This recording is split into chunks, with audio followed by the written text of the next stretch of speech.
we're taking the Alaska Railroad through the middle of the Alaska Range. The Nenana River cuts a canyon right through the range, and we're following the Nenana into the big, broad valley. For the past 2 years, I've been researching a new book. So this is a nice little last breath of fresh air before I go down to my basement and write. People don't believe me. They think I'm just bullshitting when I say I don't enjoy writing, and I do not enjoy writing. Maybe because I'm a perfectionist, or maybe because I'm insecure about putting down crap on the page, that I just can't get those fucking first words on the page. And once I do, no matter how bad they are, it's great. Then I have something to work with. What I love is when I have something down on the page, even if it's junk. I love revising. Revising to me is, I see what's wrong with it and know how to fix it. Yeah, it's great to love what you do. I mean, I know actors that do love what they do, and it's not only great for them, but it's really great for the people they're working with. I have to work very hard not to appear to dread it as much as I do. And it's not about the between action and cut stuff so much. It's much more about emoting on some economically based schedule. I'm not a morning person. I'll get up in the morning, but I won't be around. My head's still in the bed for a few hours, no matter what I do or don't do the night before. But gaining access to a front row seat to a great director is something that I've had the opportunity to do many times, and that's very valuable. As a director, it's just a different exhilaration, and there's such tangible work to do, and so much more carpentry to it. The soul searching is done more in the writing. Most of my experience writing is either fiction or short form journalism. And that comes, there's something reactionary about that. You have something that's just pulling at you to write, and you do it, and I write fast, and it's like it's like a month, that first draft of anything that I write. And so I love it. I love writing. 10, 9, 8, 7, 6, 5, 4, 3, 2, 1. Okay, good. I'll marry you if you want. Did you say you'd marry me? If you want.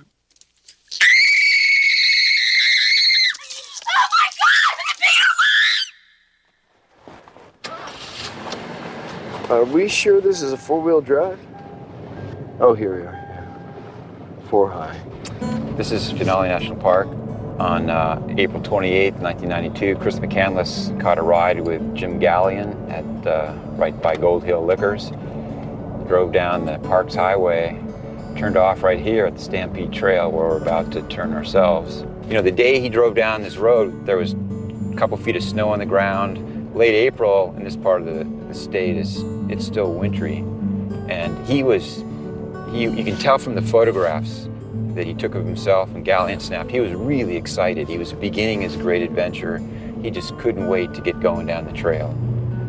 1990, a young man from a well-to-do family graduates Emory University with honors, and that night he cut up his credit cards, burned his Social Security card, had cashed in his $24,000 in college fund savings, put it into a check to Oxford Famine Relief, sent that on. He pocketed about $500 spending cash that got him across the country that morning in his 82 Datsun, and abandoned the Datsun in the California desert, and burned what was left of his money and walked off into the wilderness for 2 years. I was very anxious to see the bus, but it was really the first thing that really got to me was being able to, through the photograph, identify that exact place where he had dropped him off.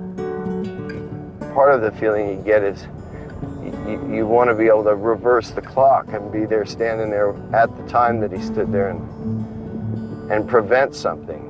But then you look out and you see what he's drawn to. Okay, everybody hang on.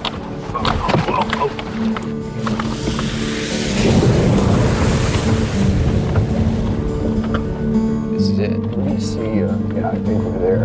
This is it.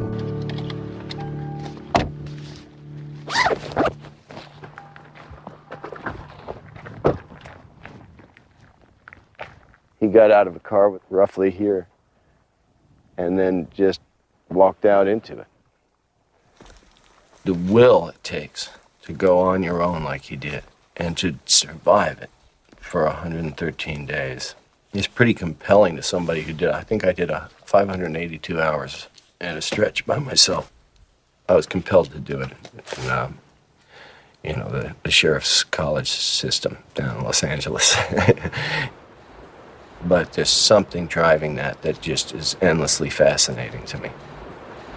Sean is so emotional, and that's not good for him always, but it's who he is, and it allows him to do what he does, and it gets him into trouble. He says stuff maybe that he regrets, but I admire him. He's gone out on a limb politically on a lot of stuff, Iraq, Iran. When he first paid $130,000 of his own money to put this ad in the New York Times saying, "This is insane.